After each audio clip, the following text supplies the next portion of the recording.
44비치 팟캐스트는 클라우드 프로그래밍 IT 소식을 다루는 개발자들의 방송입니다. 구독과 좋아요 눌러주세요. 시작할게요. 44비치 팟캐스트 144화 시작하겠습니다. 안녕하세요. 안녕하세요. 안녕하세요. 네, 오지님이 오랜만에 나오셨습니다. 인사해주세요. 반갑습니다. 네, 아. 안녕하세요. 안녕하세요. 저희 네트워크랑 저번에 KT 얘기도 같이 했었잖아요. 네, 네트워크 너무 잘 아시는 오지님을 모시고 오늘은 네트워크가 아니라 또 3D 프린팅 왜 하실 줄 아시는지 모르겠지만 그 얘기도 조금 이따 같이 해볼 것 같아요. 네네. 네, 우리 팟캐스트 다 업데이트 된 것도 한번 홍보해야 되는 와. 거. 맞아. 네. 와, 스피님이 열일하셨습니다. 네. 근데 다 그거 해주셔서. 이제 잘라서 올리는 거 해야 되는데, 뭐, 우리 시작하기 전에 또 운영회의처럼 하자면, 그냥 유튜브에 올리나요, 이제? 44비츠 팟캐스트 채널 올리지 말고? 네, 지금 여기도 스트림을 제가 일부러 공개해 놓긴 했었거든요. 원래는 저희가 스트림 바로바로 비공개로 바꿨잖아요. 근데 한동안 네. 공개를 해놨었고, 근데 지금, 그 팟캐스트 채널 다 올라와서 요것들은 이제 비공개로 하고, 편집 바로 되면은 이제 새로 올리는 방식으로 하면 될 것 같아요. 그 그러면 팟캐스트 풀 채널은, 버전 하나도 44비츠에 올리고, 만약에 네네네. 자르게 되면 다른 것도 올리고 막 이렇게 하는 거죠? 그렇게 해보죠. 아무래도 그게 좀 도배할 것 같긴 한데, 일단은 그렇게 해보고, 팟캐스트 채널 어차피 따로 있는 게 뭐 큰 의미가 있는 것 같진 않아서, 그쪽은 뭐 그냥 놔두는 상태로 해도 될 것 네. 같아요. 네네. 좋습니다. 그리고 뭐 운영회의 나온 김에 뭐, 또 어디서 연락 왔다고 하지 않았어요? 너굴님이 올려줬던 것 같은데? 어디서 팟캐스트 올리라고. 아, 맞다. 아마존 뮤직. 그 뭐 한국은 서비스도 안 하는 거 아니에요? 저도 슬쩍 봤는데, 없죠? 네. 그냥 근데 아무나 이제 하는 걔네들 거 같아요. 글로벌 회사니까 사실 글로벌이니까. 미국만 해도 한인들이 많을 거고, 막 그런 마인드 아닐까요? 그런 건가? 미국에 한인들 꽤 많잖아요. 그럼 한번 올려볼까요? 몇 명이나 들으려나? 조금은 들을 것 같아요.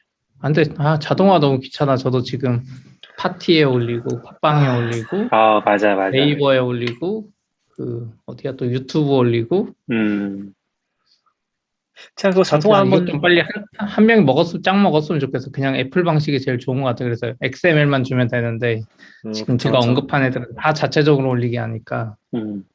사실 여기 네 군데 올리면 네 군데 올리고 저희 홈페이지 올리는데 애플은 그냥 저희 홈페이지로 나가니까 나머지 그쵸. 애들이 하면 좋은데. 그냥 이제 뭐 유튜브만 하죠. 그거 올려주는 서비스를 개발해야 되겠네요. 맞아. 근데 제가 그런 걸 할 줄 몰라요. 여기 토스나 이런 데 보면 그런 거 자동화 잘하잖아요. 막 윈도우도 어떻게. 네. 그런 기술을 배워야 되는데. 아니, 저는 그런 거가 되게 좋은데, 근데 이제 막상 되게, 그러니까, 현실적으로 생각했을 때, 그거 안 해도 유튜브만 해도 잘 되는 데는 잘 되더라고요.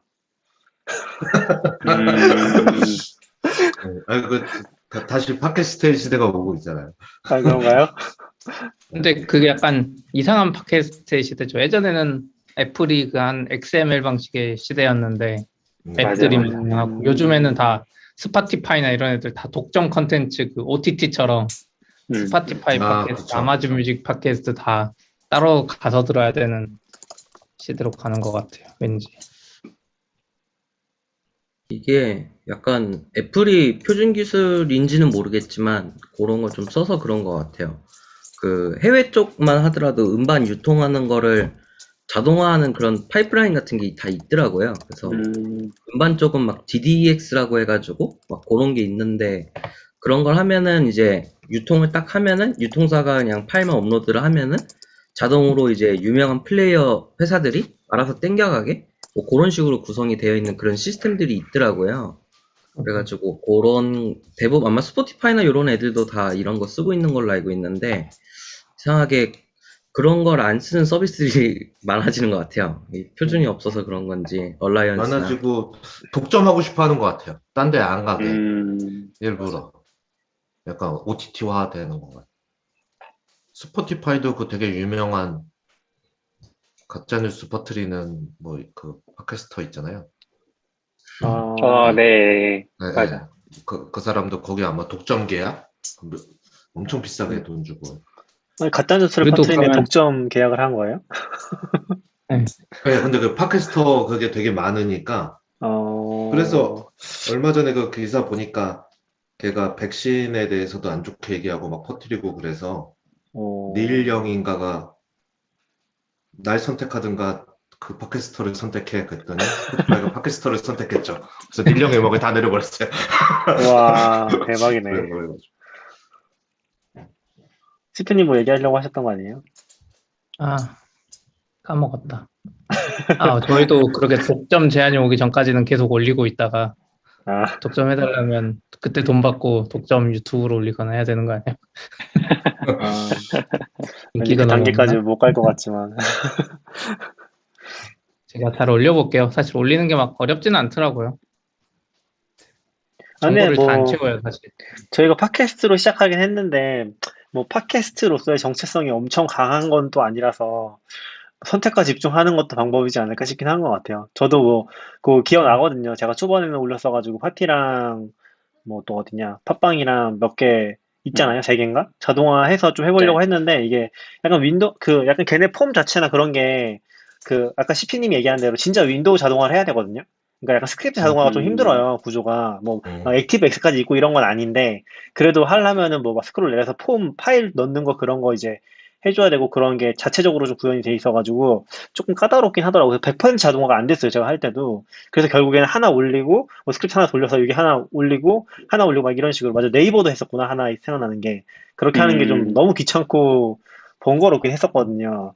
그래서 뭐 선택과 집중하는 것도 방법이지 않을까라는 생각이 요즘 드는 것 같아요. 왜냐면은 저한테 다시 하라고 하면은 너무 귀찮을 것 같아요. 시비님이 고생하는 거 맞는데. 약간 너무 삽질을 많이 한 지금 100 메타 한 거잖아요. 네. 이제 그냥 일상 같아. 너무 어렵지도 않아요. 그러게, 우리 3년 넘은 거 아니에요, 벌써? 그러네. 네, 넘었죠. 횟수로는 그럴걸요. 제가 회차는 좀 많이 빼먹어서 그렇지 연차는 좀 적게 된 것 같아요.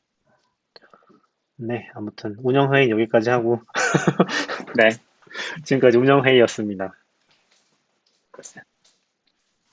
이번 주에, 지난주인가요?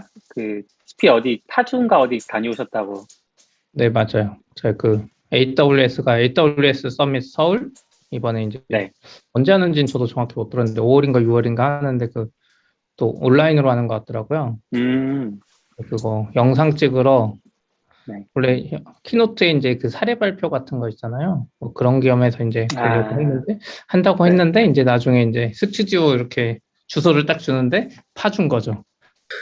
지금 AWS 지금 계신 곳은? 미안하고 저도 뭔가 내가 살면서 한 번도 안 가본 이 파주라는 동네를 어떻게 가지? 지금 계신 곳은? 지금은 이제 판교에 분당? 있으니까. 판교? 근데 거기가 뭐 파주 출판단지 바로 옆인 것 같더라고요. 주소를 보니까. 아주 거기를 이제 갔던 이야기를 해보려고 하는데 우선은 엄청 걱정했어요. 사실 막 자유로나 일산은 막히면 뭐 서울 2시간 이런 이야기 워낙 많잖아요.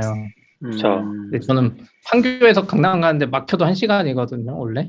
근데 막혀서 2시간이면 도대체 판교에서 가다가 막히면 3시간 걸리는 거 아니야? 이런 엄청난 걱정에 이제 그날 오후 4시인가 시작하는데 제가 아침 9시인가 출발했죠, 미리. 차를 가지고. 어휴. 네? 그때 1시간 5분인가 밖에 안 걸리더라고요. 와. 서울을 뚫고 가셨나요? 네, 반대 방향이라 안 막히나 봐요. 여의도 지나가는 그 아래쪽에 올림픽대로인가요? 위에가 강변북로. 네. 올림픽대로로 갔는데 안 막혀서 그냥 재밌게 갔더니 뭔가 진짜 힐링하는 분위기였어요. 이게 뭔가 그러니까 판교나 이런 데 높은 건물이 있다가 거기에 낮은 건물에 이렇게 하늘도 잘 보이고 뭔가 좀 좋았고. 거기 뭐 스튜디오 같은 게 있는 거예요? 네, 거기 파주 출판단지인데 그 옆에는 출판단지가 안 팔려서 그런 건지 거의 뭐 영상단지처럼 있더라고요. 스튜디오 건물들이 막 이렇게 큰 게 막 2, 3층짜리가 여러 개 있고 그렇게 대여를 많이 해주는 것 같아요. 왠지 그쪽은 코로나 때문에 또 잘 될 것 같긴 한데 또 저는 어떻게 가서 또 스튜디오 못 찾으면 어떡하지 그랬더니 AWS는 약간 외국 대기업들이 돈을 잘 써요, 마케팅에. 진짜 행사하는 것처럼 그 우리 행사할 때처럼 이렇게 플랜카드 같은 거 이렇게 세워놓고 이렇게 길다랗게 뭐 펄럭거리는 것도 여러 개 해놓고 그 스튜디오 건물 옥상에도 이렇게 크게 서밋 서울, AW 서밋 서울 해놓고 엄청 잘 해놨더라고요. 그것도 경험해봤고, 그리고 뭔가 신기한 경험을 많이 했어요. 엄청 제가 이제 여러 가지 이유로 이제 회사도 하면서 막 영상을 자주 찍게 되는데, 한 회사 영상을 찍으면 찍을수록, 이 뭔가, 연예인들이 쓰는 방송의 느낌으로 가는 느낌? 예전에 저희는 이제 이렇게 카메라 하나에 뭐 조명 하나 이렇게 찍잖아요. 그렇게 찍는 데가 있는 반면 어떤 데는 조명이 이렇게 막 엄청 큰 게 오기 시작하더니 어느 시점에는 막 이제 원래 저희 회사도 아니 사람들이 그러는데 영상을 찍는데 준비한 대본을 읽기가 힘들잖아요. 외워서. 그쵸. 그래서 발표하는 게 엄청 힘들잖아요. 근데 저도 이제 이번에 두 번째 경험인데 뉴스 앵커들이 쓰는 프롬프터 있는 기계를 처음 본 거예요. 원래 유튜버들도 막 그 이야기 하길래 그게 해봤자 얼마나 효과가 있겠어 했는데 엄청 좋더라고요. 그냥 읽기만 하면 되더라고요. 그럼 대본을 미리 작성해서 주신 거예요? 네, 맞아요. 대본이 이렇게 쭉 올라가니까 편하더라고요. 그 프롬프트는 사람마다 읽는 속도가 좀 다르잖아요. 네. 나 아직 다 안 읽었는데 막 올라가고 이렇게 조절이 되나요? 그러니까 이제 여기서 이제 방송가의 시스템이 나오는 거죠. 갔더니 사람들이 진짜 많아요. 물론 이제 예전 방송 정도는 아닌데 뭐 PD 같이 메인이 있고 카메라맨들이 3명 있고 이 스크롤 올려주는 사람이 따로 있고 저 중간중간에 이제 와서 목말라면 물 갖다 주는 분 있고 옷도 만져주고 완전 방송국이네요. 네, 그래서 제가 읽다 보면 이분이 속도에 맞춰서 약간 조절해 주더라고요. 그러니까 유튜버 프롬프터는 내가 이제 하면 속도대로 올라가 버리잖아요. 말씀하신 대로. 근데 딱 읽다가 좀 느린데 하면 그분이 늦춰주고 해서 좋다. 진짜 빨리 끝났어요. 그래서 저는 진짜 가서 한 것도 하나도 없고 갔더니 원래 옷도 이제 개발자들로 좀 그렇잖아요. 예. 평범한 거 입고 갔어요. 그냥 나름 깔끔한 거 입고 갔어요. 그래도 색깔 없는 거, 색깔 이 정도 있는 걸로. 그랬는데 거기 갔더니 그 스타일리스트 같은 분도 있더라고요. 그래서 옷이 이렇게 딱 옷걸이에 걸려 있는 거예요. 연예인처럼 해서 원하시면 여기서 입어도 된다 그래서 당연히 제 옷보다 좋으니까 니트 같은 것도 있고 해서 골라주면 다림질도 거기서 다 해주셔서 그냥 입고 나와서 화장도 여기 화장도 해주는 분들도 따로 해서 화장 받고 전 그냥 앉아서 프롬프터만 입고 나오니까 이래서 연예인들이 유튜브를 해도 그 시스템을 그대로 가지고 오는 거나 좀 이해되더라고요. 연예인은 시간은 진짜 중요하잖아요. 어떻게 보면 그 사람은 시간이 돈이니까. 네. 와서 읽고 나머지 준비는 다 돼 있으니까 할 게 하나도 없더라고요. 좀 제가 지금까지 겪어본 것 중에 제일 좋은 시스템이었어요. 영상. 내 유튜브 스튜디오가 저렇게 돼 있다면 자주 찍지만 저 많은 사람들의 임금이 얼마야 막 방송국 제작사 쪽에 외부 제작사 이런 거 섭외했나 보네요. 마케팅에서 그런 것 같아요. 이제 영상도 전문적으로 찍는 분 같고 약간 그런 것도 재밌었어요. 이제 한 분은 이렇게 카메라 3개 있고 한 분은 이렇게 손에 짐벌 같은 거 들고 이렇게 움직이면서 찍는 걸 하고 있었는데 약간 그분이 어떻게 하다가 소리 딱 내니까 사람들이 다 쳐다보더라고요. 바로 커트되고. 원래 유튜브는 그럴 수도 있지. 어차피 마이크도 여기 차 있는데. 네. 절대 그렇게 안 넘어가더라고요. 인원이 많은 상태에서 시작하면 그 낙규님 말씀처럼 BP 넘기기가 힘들잖아요. 그렇죠.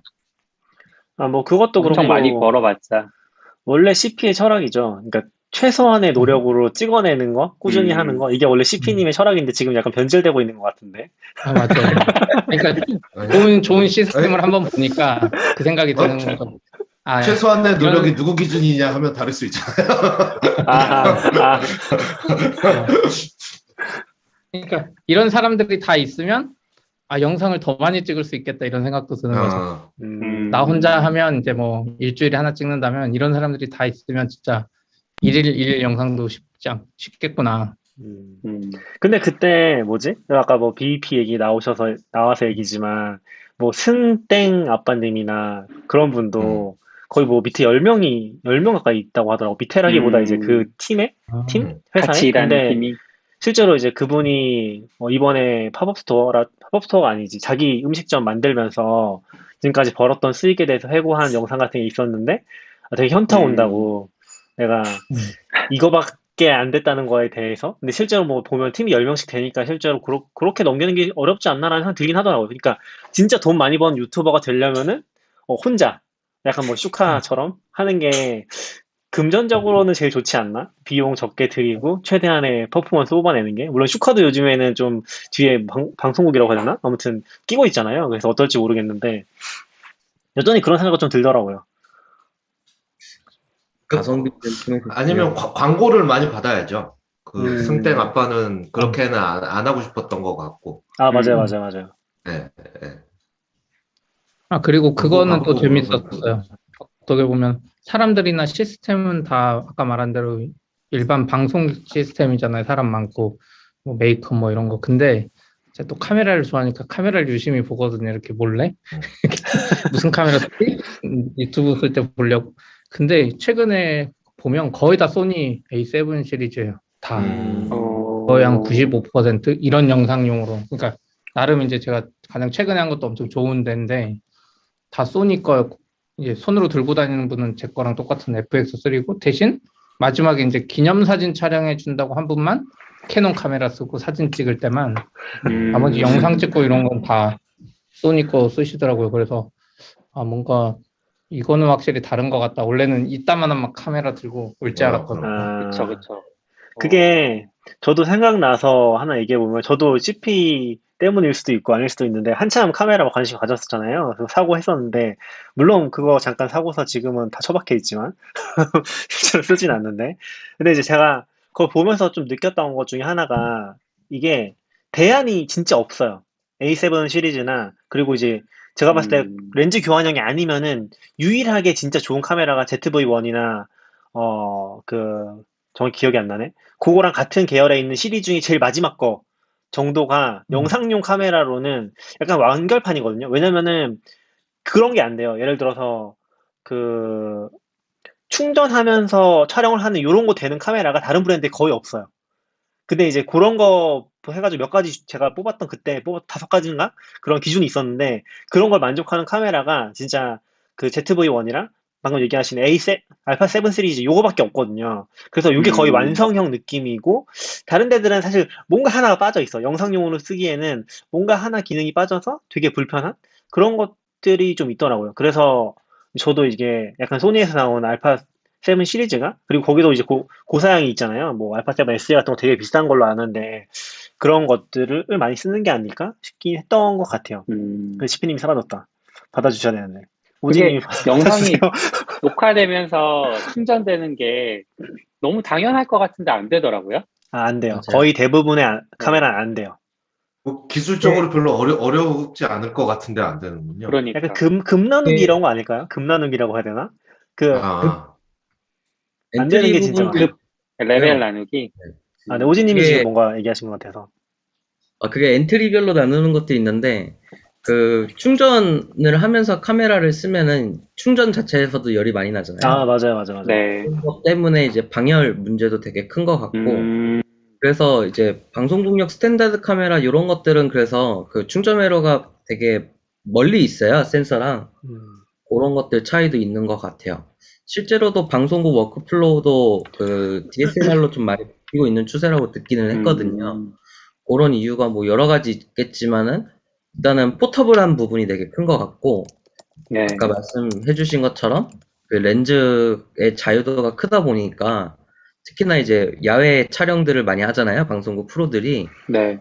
거의 또 있고 짐벌 같은 것도 적용하기 쉬워서 이제 그런 부분들이 많다고 듣기는 했어요.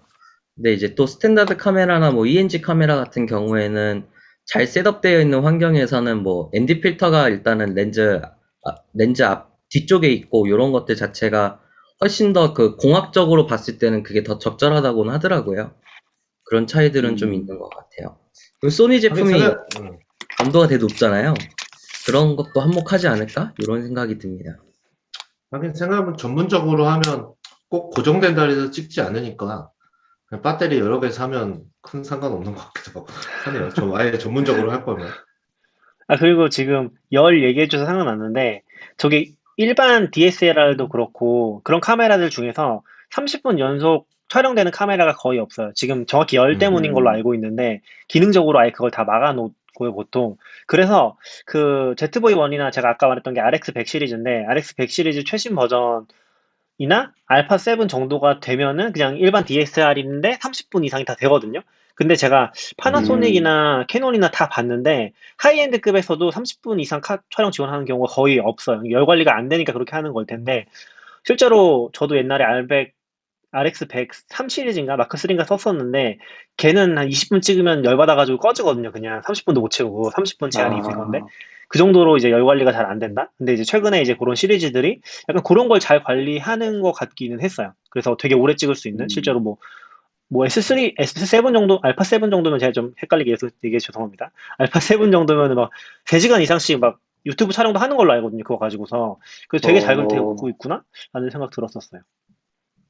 방열 문제도 있는 것 같고, 그 다음에 그게 또 몰랐는데, 저도 이제 나중에 안 건데, 30분 이상 촬영을 하려고 하는 기능이 있으면은, 그게 그 디지털 카메라가 아니고, 디지털 캠코더로 법이 들어가더라고요, 유럽에서는. 그래가지고, 법? 그런 인증 와. 문제가 있더라고요. 그래가지고, 제가 쓰는 그 GH4 같은 경우에도 인증이 디지털 캠코더로 되어 있대요. 그 유럽 쪽에 이런 데는. 그래서 그런 차이 때문에 또 안 만드는 것도 있는 것 같더라고요.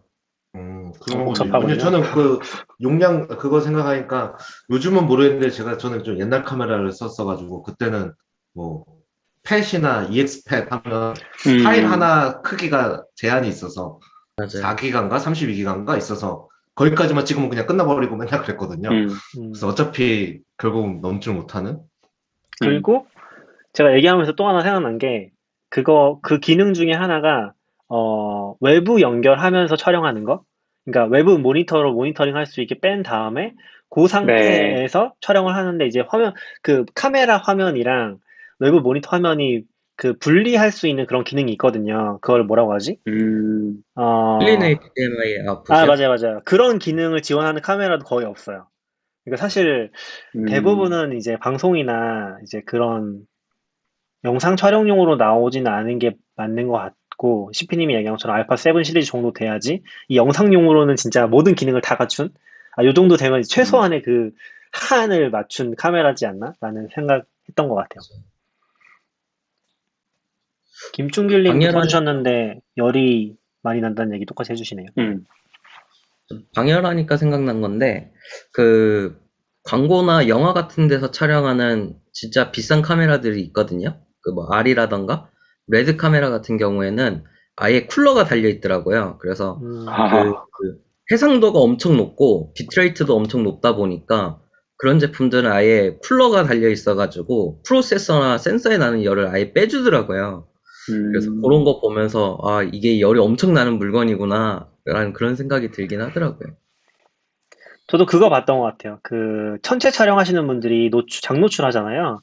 그러니까 이 카메라에다가 쿨러를 다는 개조를 하고 막 이런 걸 하시더라고요. 그래서 개조를 해서 쿨러를 아예 다는 그런 것도 있더라고요. A7 사야 되나요? 카메라 이야기 많이 해서 저 뒤에 오진님 이야기 듣고 싶은데. 그래요? 네. 그러면 다음 주제로 넘어가 볼까요? 네. 오진님이 그 당근마켓 인턴 분들께 선물을 만들어드리는 부분에서 좀 역할이 있으셨다고 들어서. 요거 저희가 그 글을 아웃사이더님 써주신 게 있어서 아웃사이더님이 간단히 인트로 해주시고 오지 얘기도 같이 들어보면 좋을 것 같아요. 네, 이 글을 채팅에 링크를 올리면 좋을 것 같아요. 제가 올릴게요. 제가 찾아서 올려놓겠습니다. 그냥 간단히는 팀에서 이번에 인턴 분들을 이제 겨울방학 때 같이 일을 했는데 2달 일하고 나니까 이제 선물이라도 드리면 좋겠다. 예전 같으면 회식을 하고 뭔가 이렇게 가장 만만한 거 있잖아요. 뭐 핸드크림, 그쵸. 핸드크림이나 뭐 티백 뭐 이런 거 하고 하면 이제 무난했을 텐데 이제 아예 뭐 마지막까지 보질 못했거든요. 2월에도 심하고 그래서 그러다 보니까 좀 선물을 좀 주면 좋지 않을까 간단하게라도 해서 이제 얘기를 이제 논의를 하다가 네 그 3D 프린팅은 이제 오지가 잘 아시니까 깃허브에 그 모르시는 분들이 꽤 많던데 스카이라인이라고 컨트리뷰션 그래프를 3D로 컨트리뷰션 우리가 보통 잔디라고 말하는 컨트리뷰션이 있고 그거를 이제 3D로 하는 뭐 크롬 익스텐션도 있고 이렇게 그게 색깔별로 작업량을 나타내니까 이게 높이로도 표현할 수 있잖아요. 그렇게 된 게 원래 이미 오랫동안 쓰고 있었는데 그렇게 그걸 아예 깃허브에서 공식적으로 3D 모델링한 파일을 내려받을 수 있게 하는 사이트를 만든 게 스카이라인이거든요. 작년인가 나온 것 같아요. 재작년에 나왔군요. 그래서 이제 깃허브에서 저도 이제 깃허브에서 활동하는 게 있어서 거기서 걔네가 그 3D 프린터를 출력해가지고 저한테 보내줬고요. 2020년 컨트리뷰션 그래프를 보내줬고 이제 그거만 있으면 이제 출력은 되는 거니까 프린터만 있으면 그거를 이제 마침 1, 2월 겨울방학이 2022년 기준으로 하면 딱 그 인턴 기간 만에 컨트리뷰션 그래프가 나오니까 이걸로 선물을 주면 딱 그 좀 의미가 있지 않을까? 같은 얘기를 해서 그 아이디어를 냈고 근데 처음 봤거든요. 저는 STL, 그게 STL이라는 파일이더라고요. 다운로드 누르면 STL 파일이 떨어져요. 이 파일은 도대체 무엇인가? 라고 생각하면서 이거는 누가 수정이 가능한가요? 라고 오지를 불렀더니 제가 수정을 가능합니다. 해가지고 바로 이렇게 토스가 됐죠. 네. 왜 이런 걸 수정할 줄 알지? 같은 생각을 하면서. 근데 저 지금 스카이라인 사이트 들어가서 하나 깨달은 건데 스카이라인 사이트에 공식적으로는 연도 설정이 2021년까지밖에 안 되긴 하네요. 이것도 약간 트리키한 부분이네요. 그 쿼리 파라미터로 바꾸면 됩니다. 네네, 보니까 주소를 바꾸니까 2022년께 나오더라고요. 네. 저도 깃허브 직원한테도 처음 나왔을 때, 야, 이거 아마 처음에는 연도 바꾸는 게 없었나 그랬던 것 같아요, UI에. 야, 연도는 어떻게 바꿔? 했더니, 쿼리 주소에서 바꿔. 그래서 주소에서 바꾸니까 잘 되더라고요. 신기하네. 재밌다. 이게 깃허브 공식 서비스로 제공되고 있더라고요. 네네. 네, 얘기하세요. STL 파일을 어떻게 수정하실 수 있게 된 거죠? 저는 옛날부터 뭔가 자작하고 이런 거 되게 관심 많아가지고, 사실 3D 프린터도 옛날부터 되게 사고 싶었는데, 차를 사보신 분들은 공감하시겠지만, 이 돈이면 조금 업그레이드하면 좋을 것 같은데, 이런 식으로 막 보다 보니까, 3D 프린터도 막 제가 알아본 게 막 3,000불? 4,000불 이러더라고요. 그래서 이제 구매를 포기한 케이스인데, 저는. 이전부터 막 기계 설계, 기구 설계 이런 거 되게 관심 많아가지고 조금 했었고 키보드 같은 거는 막 자작해서 다 만들었었거든요. 그래서 PCB 설계도 키보드를요? 네, PCB 설계도 하고 와. 펌웨어도 만들고 그다음에 키보드를 이제 만들면 껍데기가 있어야 되잖아요. 그런 하우징 네.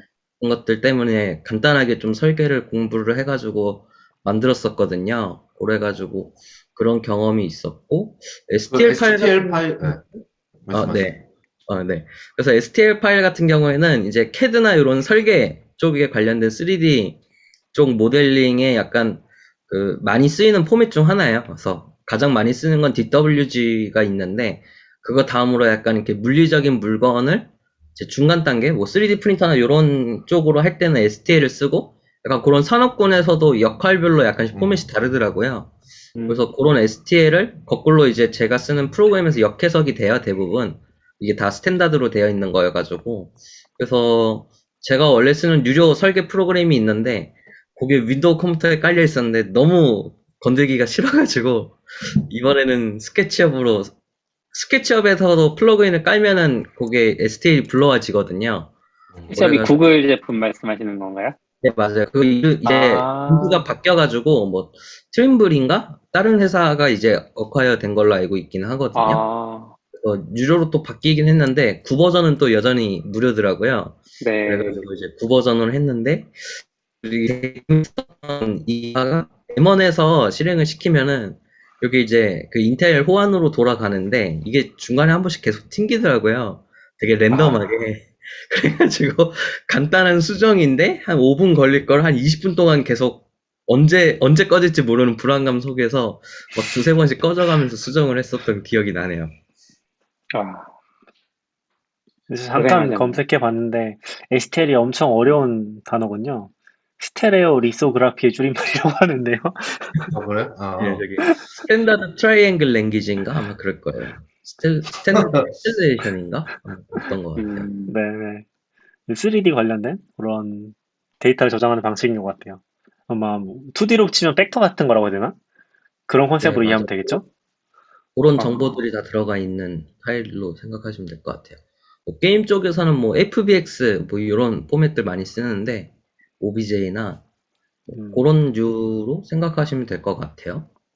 그리고 요 내용이 없었던 것 같은데 저희가 그래서 그 GitHub 스카이라인을 다운을 받아서 저희가 GitHub 네임을 이제 회사 내에서 사용하는 그 이름으로 바꿔드렸고 그다음에 저희가 인턴 프로그램에 진행한 그 이제 위터테크 문구 같은 걸 좀 추가를 했어요. 그리고 되게 재밌었던 게 저희 내부에 지금 저희 당근마켓에서 당근이를 지금 3D 모델로 만들어 놓은 파일이 또 있어가지고 그거를 허락받은 거죠. 받아가지고 같이 넣어서 저희가 제작을 했어요. 그래가지고 글자 추가하고 저희 모델 하나 그냥 같이 추가해가지고 그렇게 만들어서 드렸었던 것 같아요. 근데 참 속된 표현이긴 하지만 참 아다리가 맞았다고 해야 되나? 마침 맞아요. 또 옆에서 3D 프린팅에 빠져 계신 분이 계셔가지고 당근이를 그 3D 프린팅 해보시고 막 계셨었거든요. 그래서 얘기를 하다가 집에 프린터가 있으신 분이 있어서. 네네네. 아, 요즘에는 또 프린터가 싸다고 하더라고요. 몇십만 원 정도면 살 수 있다고 해가지고 그걸로 막 테스트하는 거 보여주시고 했었는데 그거랑 마침 또 연결돼가지고 이제 그거 해서 뭐 블로그 글 보면 자세히 나와 있거든요. 그렇게 해가지고 요거를 좀 개조해가지고 만들었죠. 그러게요. 마개조. 그 오지님이 오셨으니까 그 프린트 할 때 뭐 재료나 이런 것도 좀 궁금하긴 했거든요. 아니면 3D 프린터도 방식이 많잖아요. 맞아요. 네, 많아서 뭔가 사실 좀 보려고 해도 그런 걸 모르니까 잘 모르겠더라고요. 그게 일단은 보통 취미로 하시는 분들이 가장 많이 접하는 거는 FDM이라는 방식이 있고요. 그 다음에 SLA라는 방식이 있어요. 그래서 저희도 이제 이번에 프린팅을 할 때 고민을 많이 했었는데 일단은 저희가 이번에 뽑았던 거는 SLA 방식을 이용해서 레진으로 프린팅을 한 거예요. 그래서 요거를 선정한 이유 같은 경우에는 이따가 또 디테일하게 설명을 드리겠지만 곡선도 많았었고요. 저희가 그 직선이 또 직선답게 명확하게 나오려면은 아무래도 광경화 방식의 레진을 사용하는 게 가장 그 깔끔하게 나오기는 하거든요. 그리고 저희가 후처리를 해주실 분들이 없어가지고 저희가 받자마자 바로 보내드리려고 이제 하다 보니까 레진을 사용하게 됐어요. 그래서 실제로 사실 레진을 쓰든 뭐 FDM 방식을 쓰든 간에 사실 약간의 그 후처리는 좀 필요하기는 해요. 그래서 깔끔하게 좀 쉽게 말해서 프린터 같은 경우에는 지금 어쨌든 간에 해상도에 제한이 있잖아요. 그래서 그런 걸 좀 부드럽게 만들어주는 과정이라던가 이제 이게 플라스틱을 녹이거나 아니면 레진을 이제 굳히는 방식을 쓰다 보니까 처질 수가 있거든요. 그래서 그런 것들을 지지해주는 이제 서포터 같은 것들이 있는데 그런 걸 이제 제거해서 그거를 이제 뽑고 나중에 제거를 해야 되는 과정이 후처리에 들어가는데 저희 같은 경우에는 약간의 비용을 써서 후처리를 맡겼죠. 그래가지고 간단하게 서포터 제거 정도만 했고 사실 조금 더 잘 하려면은 뭐 에탄올 같은 걸 이용해가지고 부드럽게 만드는 그런 방식들도 있는 걸로 알고 있어요. 후처리 방식 중에서. 그런 게 있었던 것 같아요. 그리고 FDM이랑 SLA 방식의 큰 차이는 뭐냐면은 FDM 같은 경우에는 저희가 3D 프린터에 대해서 처음 접했을 때 다들 아마 많이 들어봤던 컨셉일 텐데 플라스틱을 녹여가지고 적층을 하는 방식이에요. 그래서 뭐 ABS도 있고 여러 가지 플라스틱 관련 수지들을 녹여가지고 층층이 쌓는 방식인데, 요게 장점은 아무래도 비용이 싸죠. 필라멘트가 저렴하게도 많이 나오고 그런 게 있는데, 인쇄 디테일은 그 플라스틱의 두께에 따라서 또 좌우되는 그런 단점도 있고요. 이제 싸고 간편하게 만들기에는 좋고, 강성도 레진에 비해서는 더 강한 편이에요. 그래서 케이스 같은 거 만들 때 나사의 그 스레드라고 하죠. 그 나사가 들어갈 수 있는, 네, 나사선. 네, 나사산 그런 것들은 이제 FDM 방식을 쓰면 되게 유리한 부분들이 있어요. 그런 게 있고, SLA 같은 경우에는 이제 피규어 같은 거라던가 되게 모양이 좀 중요하고 조형이 중요한 것들을 뽑을 때 되게 많이 쓰시는데, 요거는 보통 레진을 주 재료로 하고요. 요 레진 같은 경우에는 광경화성 레진을 사용을 해요. 말 그대로 빛을 받으면은 요게 굳는 형태거든요.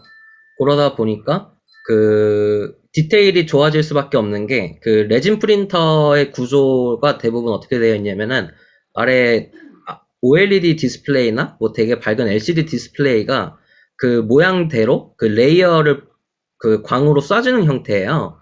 그러다 보니까 이제 되게 디테일하게 나오거든요.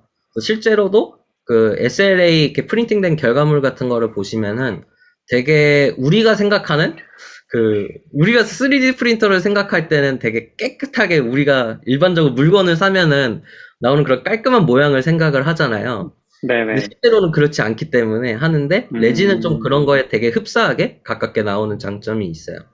단점은 이제 경도가, 그러니까 단단함이 조금 떨어지는 편이 있고요. 저게 FDM의 방식에 비해서 뭐 그런 차이가 있는 것 같아요. 여기 취미 레벨에선 그렇게 되고, 뭐 산업용으로 가면은 뭐 또 막 가루를 굳히고 뭐 되게 여러 가지 방식들이 있더라고요. 그래가지고 그런 차이들이 있는 것 같아요. 그 SLA 방식이란 건 네. 취미로 하면 가격이 네. 얼마나 해요? 프린터가? 나 집에 하나 들여다 놓고 크게 싶다. 돈을 얼마 쓰냐에 따라 다르지 않을까요? 그래. 네. 근데 이제 결국은 가격을 많이 쓰면 해상도가 높아지고 그 인쇄를 할 수 있는 사이즈가 커지는 거거든요. 아까 그 FDM 방식도 저렴한 거는 막 200~300불 선으로도 다 만들 수 있는데, 그것도 내가 크게 하고 싶다 그럼 막 500불, 600불 내야 되는 경우도 있고요. 결국은 그런 차이라고 보시면 될 것 같아요. 인쇄 사이즈와 정밀도, 요런 것들. 그 다음에 이게 아무래도 일반적으로 플라스틱을 성형하거나 프레스로 찍어내는 구조가 아니고 적층이나 그런 식으로 뽑아내는 방식이잖아요. 그러다 보니까 그 모터의 이제 잔 진동이나 이런 것도 결국 결과물에 영향을 줄 수가 있는데, 그런 기구적으로 설계가 잘 되어 있는 게 보통 비싼 제품이라 생각하시면 좋을 것 같아요.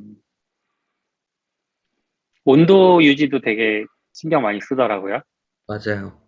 네. 이전에 그 상수역에 있는 3D 프린팅 전문 빅풀? 업체를 갔었는데, 거긴 네. 전문 업체가 따로 있군요. 네, 거기에 전에 한번 가가지고 인쇄를 맡긴 적이 있었는데, 거기 작업실이 한여름인데도 그 에어컨과 히터를 같이 트시더라고요. 그래가지고 온도를 맞춰서 일정하게 뽑아야지, 그게 뭐 온도가 너무 높거나 낮으면은 휘거나, 아니면은 인쇄를 하다가 이게 예를 들어서 뭐 네모난 정육면체를 뽑는다면 이게 중간에 뭐 갈라지거나 이런 문제가 생길 수 있다 하시더라고요. 그래서 그런 온도 유지가 되게 중요하다고 하더라고요. 저는 그 요즘 유튜브 중에 긱블이라는 팀이 만드는 걸 보는데, 거기에서 이제 공을 이렇게 뭐 어떤 키트를 만드는 그런 거를 유튜브를 찍었었어요. 근데 그거를 주문 제작을 했는데 주문이 엄청 많이 들어가서 3,000개인가 뭐 이렇게 만들어야 되는 거죠. 그래서 부품별로 다 이제 플라스틱 해가지고 만드는데, 사출 방식을 쓰기엔 너무 돈이 많이 드니까 결국은 3D 프린팅을 하는데, 거기에 대해서 막 프린터가 엄청 많고 그 회사에 그거를 다 막 해가지고 사람이 손으로 다 가져다가 그 패키징하고 막 이런 것들 보는데, 와 정말 힘들겠다 이런 생각했어요. 그게 외국에는 그래서 그 3D 프린팅 팜 같은 거를 전문적으로 만드는 업체라던가 뭐 취미로도 그렇게 팜을 만드시는 분들이 계시더라고요. 그리고 특히나 방금 말씀해주신 것처럼 약간 프로토타입 생산에 최적화되어 있다 보니까 최적화까지는 아니고 약간 그거밖에 없는 거죠, 사실상. 그러다 보니까 킥스타터 같은데 캠페인 같은 곳에서도 이렇게 배킹을 하고서는 이제 리워드로 받는 상품들을 3D 프린터로 뽑아서 만드는 팀들도 많이 늘어난 것 같아요. 그러면은 제가- 이번에 당근마켓이 하신 방식은 스카이라인에서 파일만 받아다가 STL 네. 파일을 수정하고 그 파일을 가지고 자체적으로 출력을 하신 거죠? 자체적으로 출력한 거 아니고 저희도 업체에 맡겨서 했어요. 업체에 맡겨서. 저희 어쨌든 팀의 스카이라인에다가 다시 올린 건 아니고. 네네. 저희 팀 내에서 개인적으로 프린팅 하시는 분이 가지고 계신 거는 FDM 방식이었고, 출력 시간이나 이런 게 많이 오래 걸리고, 수처리도 필요하다 보니까, 저희가 막 만나가지고 같이 사포질하고 이럴 시간이 없었거든요. 시간이 빡빡해가지고. 네. 결국엔 저희가 업체에 맡겼을 때도, 나가시는 날 저희가 못 맞춰드려가지고, 후에 택배로 보내드리긴 했는데, SLA로 그래서 뽑으려고 하다 보니까 업체를 찾았고, 업체들도 옛날에 비해서는 되게 많이 저렴해진 것 같아요. 진짜 약간 취미로 1, 2만 원이면은 어느 정도 되는 사이즈는 다 뽑을 수 있는 것 같고, 저희가 이번에 스카이라인도 뽑은 게, 가장 긴 변이 15cm 정도 됐고, 15cm에 8cm 한 그 정도 사이즈였던 것 같아요. 네. 기억이 잘 안 나는데, 그 정도 하는데도 한 2, 3만 원이 안 들었거든요. 레진으로 뽑는데. 요거를 3만 얼마 들었던 것 같아요. 그냥 맞아요. 음. 들어가지고, 요게 FDM 방식으로 뽑으면 더 저렴할 거라서 후처리도 안 하고, 저희가 3만 얼마 같은 경우에는 서포터 제거까지는 다 한 거였어요. 그래서 되게 비싸게 뽑은 편이었던 거죠, 어떻게 보면은. 되게 복잡한 거였네. 이거 오지 없었으면 못했을 뻔했는데요. 그러니까요. 가볍게 시작했던 프로젝트인 줄 알았는데 생각보다 복잡하네요. 그리고 마크님 아다리가 많았다는 게 딱 맞는 표현인 것 같아요. 그리고 아웃사이더님이 예전에 보여주셨던 거 보면은 거기서 바로 프린팅 할 수 있는 게 있었던 것 같거든요. 스카이라인 홈페이지에서. 근데 지금은 사이트가 바뀌었네요. 저 지금 그게 보고 없는 있는데. 것 같아요. 그쵸? 그리고 어노테이션 버튼이 추가됐어요. 그럼 뭐예요? 그래프를 선택해서 뭔가 색깔을 좀 다르게 할 수 있는데요. 네. 근데 원래 여기에 화면에 지금은 어노테이션이랑 쉐어, 이거 한 달도 안 되는데 벌써 사이트 바뀌었네요. 그니까. 여기에 3D 프린터 업체에 바로 업로드해서 주문할 수 있게 하는 버튼하고 다운로드 버튼이 있었는데 다운로드 버튼이 왼쪽으로 가고 트위터 공유랑 어노테이션이 생겼어요. 그 업체랑 더 이상 안 하기로 했나? 근데 저는 예전에 깃허브에서 받은 거 보면 그 업체에서 찍어서 보내준 거긴 했거든요. 업체의 명을 보니까 기억이 나더라고요. 근데 그거는 재질이 금속이었어요. 쇳덩이에요, 이게. 그래서 되게 묵직하거든요. 그래서 그때 처음 알았어요. 쇠도 3D 프린팅이 된다는 걸. 그리고 가격도 한 200~300불 했던 것 같아요. 그래서 제가 관세를 물었거든요. 그냥 보내가지고 갑자기 관세를 맞아가지고 관세를 물었는데 너무 없어요. 요즘 막 건축 쪽도 보면은 막 3D 프린터로 집을 뽑으려는 그런 시도들이 되게 많은 걸로 알고 있고, 실제로 그런 스타트업들이 되게 많은 걸로 알고 있어요. 그래서 그게 또 되게 재밌는 게 건축 디자인이나 설계 면에서도 그게 되게 확 달라지다 보니까 패러다임의 전환이어서 그런 것도 되게 좀 재밌는 부분인 것 같아요. 이게 업체는 원래 있었던 업체는 쉐이프웨이즈라는 업체긴 하거든요. 근데 지금은 그게 없어져 있기는 하네요. 여기도 3D 프린팅 해주는 업체인 것 같기는 해요.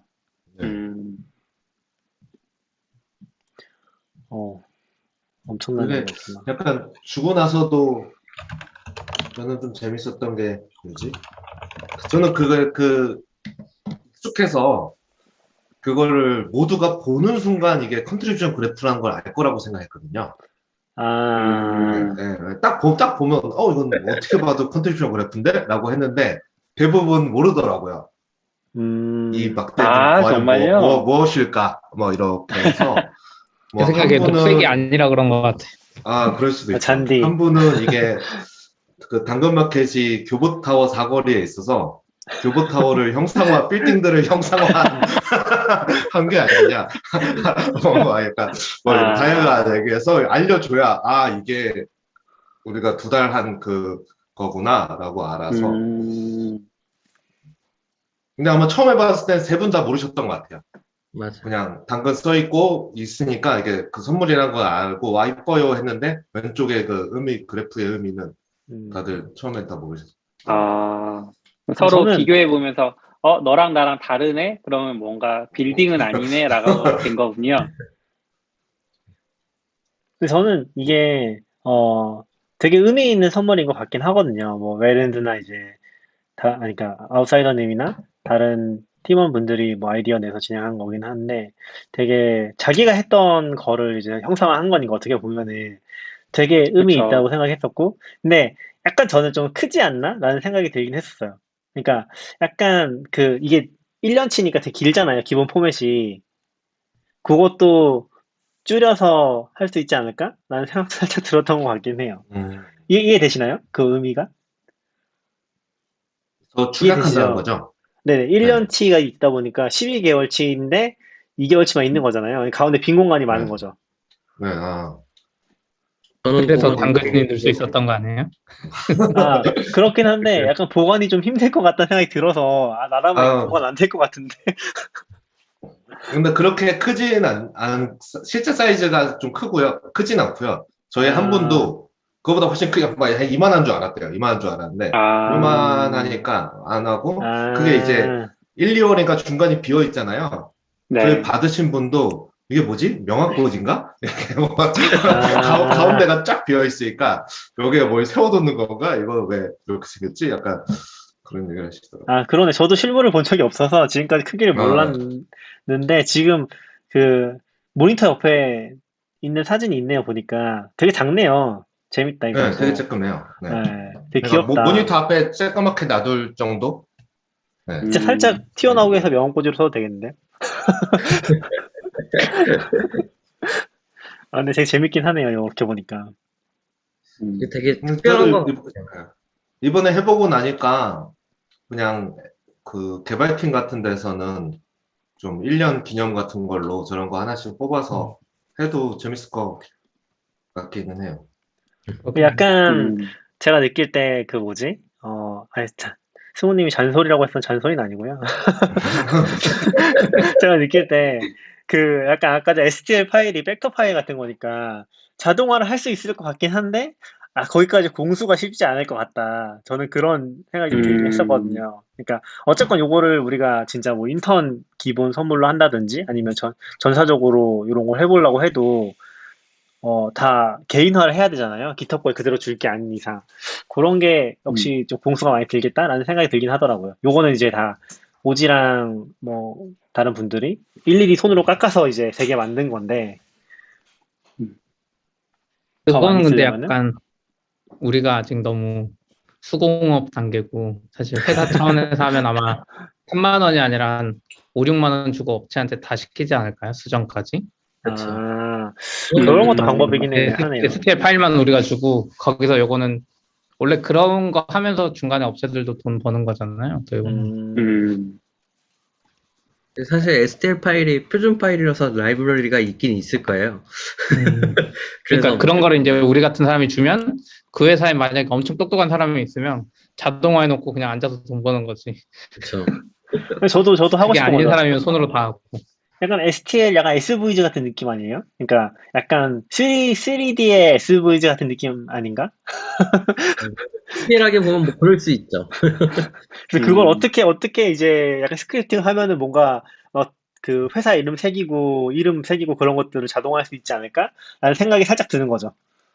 맞아요. 그 있네요. 상상이지만. 네, 라이브러리 다 있네요.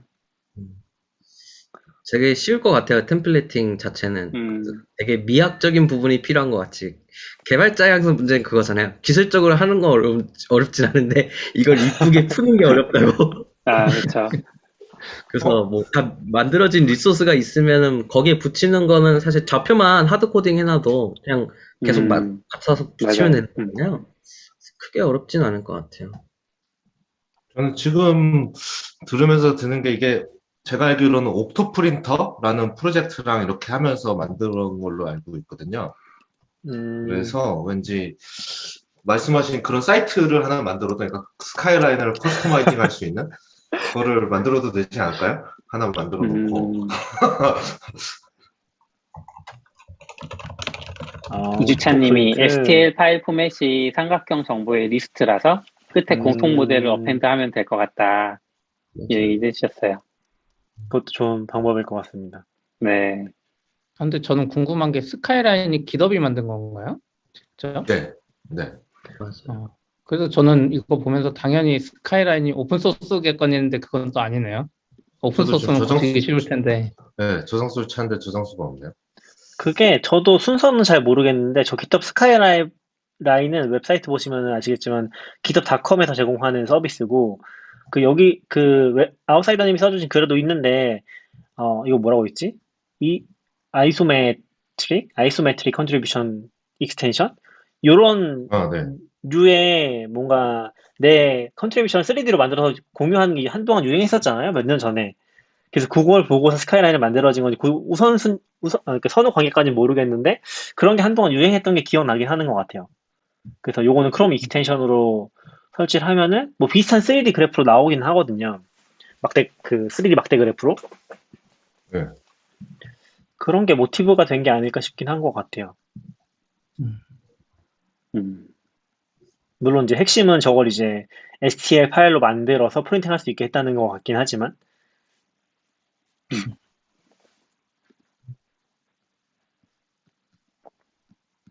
전통이 되나요? 당근마켓에?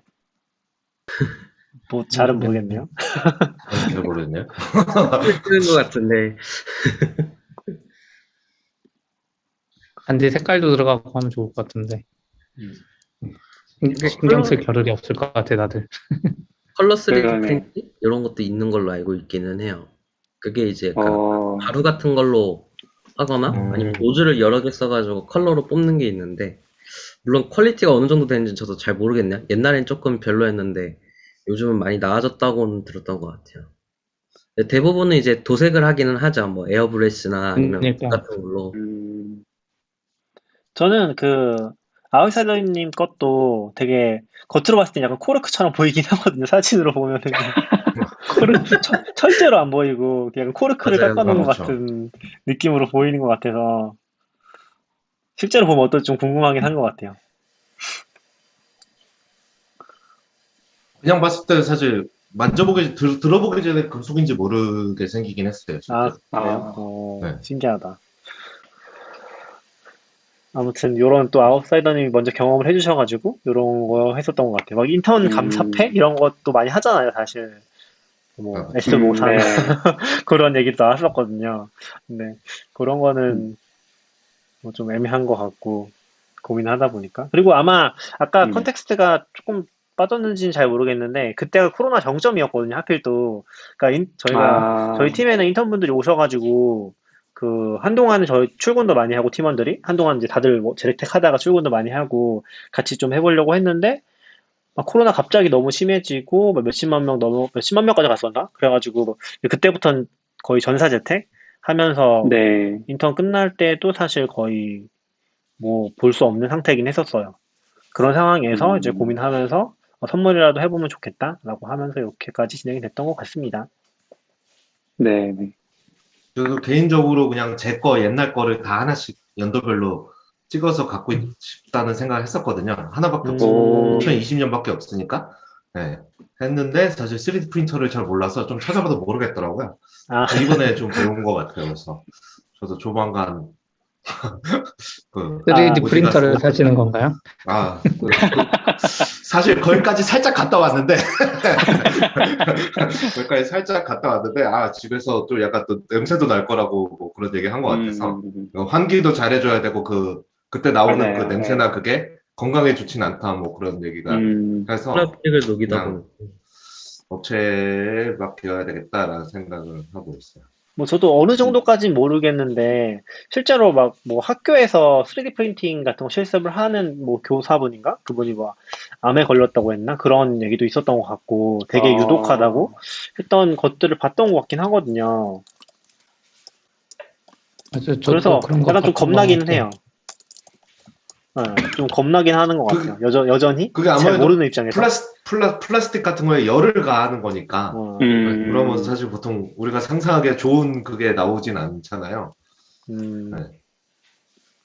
이게 그 필라멘트도 막 ABS도 있고 막 PLA도 있고 막 되게 많은데 뭐 어떤 거였는지 기억이 안 나는데 그 녹는 점이 높은 거를 쓰면 좀 덜하다고는 하더라고요. 근데 여전히 그런 녹이는 과정에서 미세먼지도 되게 많이 나온대요. 그래서 그런 것 때문에도 환기를 해야 되고 그 과정에서 뭐 환경 호르몬이나 뭐 그런 것들 때문에 아마 문제가 되는 걸로 알고 있어요.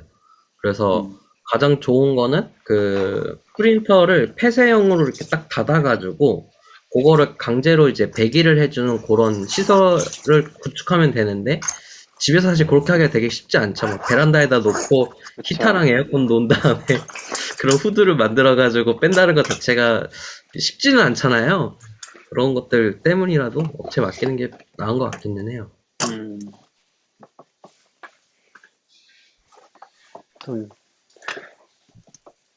네, 그쵸. 스피님은 일이 있어서 먼저 나가셨고, 근데 저는 배터리가 떨어져가지고 잠깐 충전 좀 시키고 아, 네. 제가 방송 중이라 가지고 채팅에도 올라왔네요. 전용실이나 네. 후드 시설 저런 게 아, 있다고 하더라고요. 그쵸. 그렇군요. 네. 저도 뭐 그냥 진짜 쓸데없는 얘기긴 한데 저 잘은 모르겠는데 환기하니까 생각이 나가지고 최근에 그거 유튜브에서 봤었거든요. 그 아파트에 보면은 환기 시설 같은 게 있잖아요. 환기 장치? 네. 그런 게 있는데 그게 실제로 유의미하다고 하더라고요. 그 유튜브 방송을 보니까 약간 긴가민가 하잖아요. 이게 진짜 환기가 되는 건가 안 되는 건가. 뭐 실제 저는 뭐 빌라 살아가지고 실제 써본 적은 없긴 한데 지금까지는. 근데 뭐 이사 가면서 좀 보고 있는데 그래서 그런 게 있으면 또 공기청정기도 필요 없다는 얘기가 있더라고요. 그래서 그런 것도 좀 신기하게 했어요. 쓸데없는 얘기입니다. 죄송합니다. 아니, 저도 세천이었는데 저희 집에도 그 환기 버튼이 있거든요. 근데 이제 그 환기 버튼을 누른다고 뭐가 하면서 돌진 않아요. 화장실에 있는 거는 거의 딱 키면 소리가 나는데 네, 그 팬이 돌죠. 뭐 뱀팬인가 뭔가 위에 달려 있는 게 도는데 집에 있는 거는 누르면 아무런 반응이 없긴 하거든요. 근데 기분에 이게 뭐 설마 페이크겠어? 불만 환기가 되나 보다. 그래서 저 사실 여기 이사 온 지 1년 됐는데 창문을 연 적이 거의 없거든요. 그러니까 창문 열어서 환기를 안 하고 항상 뭘 하면 그걸 켜서 환기를 했거든요. 그게 약간 천장에 구멍이 있지 않아요? 구멍이라고 해야 되나? 근데 그 뭐가 디퓨저라고 천장에 하던데. 많이 있어서 뭐가 그래요? 그건지 잘 모르겠어요. 이게 아마 개폐 버튼일 거예요. 그 실제로는 펜은 그 바깥쪽에, 그러니까 뭐 옥상이나 기계실 같은 데 있고 아마 그 호실에서는 그게 개폐가 되거나 뭐 닫히는 형태로 아마 조절되는 걸로 알고 있기는 해요. 아, 그럴 수도 있겠네요. 그런 건물 데는 자체에도 있을 수 있겠네요. 네, 건물 근데 자체에서 그런데 나 조명을 다 헤파 빼고 필터 같은 거 있지 않을까요? 환기니까. 그래서 그게- 저는 이제 네. 얘기하시죠. 네. 네. 그게 막 저는 이제 그걸로만 환기하니까 근데 부모님이 오시면 환기해 그리고 창문을 막 열거든요. 그러면 제 공기청정기의 수치가 1이었는데 막 20까지 막 치고 올라가거든요. 열나. 저는 약간 이게 환기가 더 안 된 것 같은데 약간 이런 그냥 기분 탓이 아닐까 이렇게 창문으로 이렇게 하는 거는. 그래서 저는 그냥 잘하지 맞아요, 않아요. 맞아요. 그게 저도 몰랐는데 환기를 꼭 해야 되는 이유가 약간 뭐 포름알데히드 그런 거는 미세먼지는 이제 올라가는데 실제로 실내가 오히려 더 좋으니까 그 공기청정기를 돌리거나 했을 때. 근데 포름알데히드나 이런 건 배출이 안 된다고 하더라고요. 그래서 무조건 환기를 해야지 그거는 배출되기. 그게 이제 요즘에 또 알아보니까 저희 회사의 CEO님은 그거 되게 좋아하시거든요. 그 공기 측정하는 거. 그래서 저도 뭐 잘 몰랐었는데 알아보니까 그 포름알데히드 수치를 측정하거나 요즘에 뭐 TVOC인가? 요걸로 수치를 보여준다고 하는데 그거를 떨어뜨리려면 실제 환기를 그 창문을 열고 해야 된다고 하긴 하더라고요. 아니면 환기 시스템이 있거나 그래야지만 그게 음, 실제로 빠져나갈 수 있다고 하는 것 같아요. 그리고 아까 음, 뭐 아웃사이더님 얘기하신 것처럼 그리고 지금 김충길님도 얘기해 주셨는데 그게 이제 환기 시스템의 중간에 헤파 필터 같은 게 있어야지 미세먼지를 거르고 이제 공기를 교환해주는 그런 걸 하는 것 음, 같더라고요. 되게 재밌었어요. 저도 알아보다 보니까 그게 지금 김충길님도 써주셨는데 이게 2016년도인가부터 신축된 아파트는 거의 무조건 들어가야 된대요. 이거를 설치를 해야만 된대요. 근데 이제 음, 보면 뭐 좋은 걸 설치해 놓은 데도 있는 것 같은데 어 이게 그냥 되게 그냥 야매같이 야매까지는 아니겠지만 물론 되게 그냥 달아놓은 것 같은 느낌의 아파트 단지들도 많은 것 같더라고요. 근데 아무튼 음, 그래서 그거를 좋은 거 쓰면 실제로 뭐 공기청정기 자체를 안 써도 된다고까지도 하더라고요. 그게 원리가 재미더라고요. 어, 원리가 안에선 공기 따뜻하잖아요, 집안에. 그러면 그걸 네, 내보내면서 바깥 공기 차갑잖아요. 그 두 개를 음, 만나게 해서 바깥 공기를 데워서 들어오게 만드는? 그러니까 공기차가, 그러니까 오, 온도차가 많이 안 나는데 환기가 되는 그런 시스템이더라고요. 그래서 되게 오, 좋은 게 있었구나, 이렇게 세상에. 아, 어, 그래서 이런 걸 되게 모르고 살았구나. 추워지지 않는 거군요. 많이 추워지지 않는 음, 거죠. 완전히 음, 똑같은 건 아닌데 거의 한 7, 80%는 그 열을 유지하면서 이렇게 되는 것 같다고 하고, 네. 음, 그 그리고, 미국 주택 같은 거 보면은 그 HVAC인가? 그런 게 음, 들어가 있는데 그거랑 되게 좀 흡사한 것 같네요. 그 잘 온도 몰라요. 조절되고. 미국 주택은 이게 다 목조로 되어 있으니까 막 네. 그 공기로 난방하고 냉방하고 막 그런 게 있는데 그런 것도 막 기계실? 뭐 우리나라로 치면 보일러실 같은 곳에다가 막 필터도 넣고 전열교환기랑 이런 게 다 들어가 있거든요. 아마 음, 그거랑 거의 비슷한 시스템인 것 같아요. 음. 음, 아무튼 그런 환기의 세계도 되게 깊다는 걸 배웠고, 저도 오지 얘기한 것처럼 단독주택 짓거나 하면은 그런 거 별도로 설치한다는 얘기도 들었던 것 같기는 해요. 원리를 잘 모르니까 그런 게 있구나. 음, 그냥 강제로 환기를 해주는 시스템이 있나 보다라고 생각했는데, 이게 또 음, 건축으로 보면은 패시브 주택인가? 그런 거 요즘에 많이 짓는다고 하더라고요. 그러니까 열 손실을 최대한 적게 집 구조를 만드는 걸 하는데, 그럴 때 또 환기 시스템 들어가는 것도 막 고려를 해서 만드니까 뭐 되게 복잡한 깊은 세계가 또 있는 것 같긴 했었습니다. 음. 최근에 공부를 많이 하셨군요. 국사 준비를 하면서 그리고 그, 채팅창에 반석 피터킴님은 헤파 필터로 사용하고 있는데 6개월마다 교체하고 있다고 하시는 걸 보면 집 교체해줘야 쪽에서도 돼요. 뭔가 해줘야 되는 게 있는 거 아닐까요? 그, 일단 저희 집은 어디에 그게 있는지 잘 모르겠네요, 저는. 그 건물 자체에 있으면 할 수 있는 게 없을 것 같고, 그쵸, 그러니까 그쵸. 개별적으로 있으면은 교체를 해주는 게 좋긴 하죠. 근데 이제 보통 사람들이 잘 음, 모르니까, 그리고 이제 또 그냥 야매로 달려 있으니까 그냥 달려 있는 채로 쓰거나 안 쓰거나 그런 것 같아요. 그러니까 음, 저도 기억에 나는 게 저희 인테리어를 좀 하고 있긴 한데 처음에 하는 인테리어 업체에서는 그 구멍을 다 막자고 했었거든요. 막아도 되는 건가 잘 모르니까. 허허, 다 이유가 있을 아, 것 같은데. 그냥 그러니까, 그랬던 자유가 있을 것 기억이 같은데. 나기는 해요. 어, 다행히 안 막았지만, 네네. 그리고 약간 온도도 떨어진다고 하신 것 같은데, 그 김반성님이. 뭐 음, 그런 거는 당연히 있을 것 같기는 해요. 뭐 완전 음, 차가운 공기는 그렇죠, 아니겠지만. 그렇죠. 그쵸. 아무튼, 네네. 없을 수 없겠지. 그거 제가 유튜브 봤던 게 있는데, 뭐 나중에 쇼노트에나 한번 올려볼게요. 이게 광고인지 네, 아닌지는 잘 모르겠는데, 내용은 재밌더라고요. 음, 실외기실에 있는 알겠습니다. 것 같아요. 왜, 와우 선생님. 네? 음, 실외기실에 있다고 채팅이 올라왔네요. 아, 음,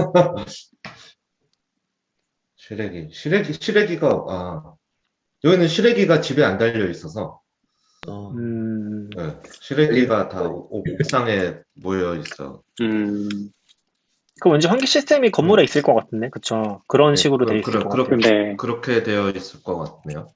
사무실 아까, 같은 거 보통 중앙에서 필터가 있긴 하거든요. 음, 데이터 센터나 이런 것들 보면은. 아, 그래서 이게 어떻게 보면, 지금, 네, 얘기하세요, 네네. 네, 원리가 똑같지는 않겠지만, 그 자동차에도 헤파 필터가 있잖아요. 공기순환 시켜주고. 네네. 그래서 네네. 저번에도 뭐 유튜브 보니까 뭐 다 원래 유튜브는 이런 말 저런 말 있지만 실내 차량용 공기청정기 필요 없다고. 왜냐면 훨씬 음, 좋은 필터랑 그게 차에 달려 있는 건데 그걸 음, 안에서 요만한 거 가지고 할 필요 없다. 뭐 그런 얘기도 있더라고. 근데 음, 차량용 공기청정기도 많이 팔잖아요. 네네. 그거랑 똑같은 맥락인 것 같아요. 그 차량용도 그 필터 바꿔줘야 되긴 하거든요. 맞아요. 6개월까지 대신 그 1년마다. 차량에서 온도 조절을 항상 오토로 해놓고 외기 순환으로 바꿔놔야 그게 작동을 하잖아요. 왠지 비슷한 것 같은데요? 비슷할 것 같은데, 비슷한 것 원리는? 같아요. 들어보니까 또. 네, 비슷하겠죠. 지금, 아까 하려고 했던 얘기는, 지금 그 회사에 있는 건물도 그 공기 관리를 엄청나게 진짜 빡세게 하거든요. 그래서 PM 수치 거의 1로 유지되는 걸로 알고, 막 지하 주차장 7층, 8층 들어가도 그렇게 나오는 걸로 알고 있거든요. 엄청난 건물이라고 듣긴 했었어요. 그런 걸 좀 잘하면은, 건물 자체가 그걸 잘하면은 그런 관리가 되는가 봐요. 요즘 기술로는. 되게 잘 되는 건물 중에 하나라고 듣긴 했었거든요. 인증인가? 막 상도 막 타고 그랬다고 하더라고요. 교보타운은 2016년 전에 지어진 건물인데도 그런 걸 잘 해놨나 보네요. 아까 그거는 이제 아파트 기준이라서 그거랑 완전 별개일 것 같기는 해요. 네. 상업시설이랑은 또 다르고. 그리고 약간 상업시설은 그 건축주의 철학이 많이 들어가지 않을까요? 우리 건물은 공기는 깨끗해야 돼, 이런. 그럴 것 같아요. 기준도 있겠지만, 물론. 네, 뭐 아무튼 저희 시간이 뭐 2시 10분 정도 돼서. 네. 다들 점심도 못 드신 거 아니에요? 제가 막, 맞아요. 오즈님도 갑자기 부르고 해가지고 점심도 못 드셨을 것 같은데, 뭐 간단히 먹고 또 본업으로 돌아가시죠. 네, 다들 수고하셨습니다. 다들 수고하셨습니다. 들어주셔서 감사합니다. 들어주셔서 감사합니다.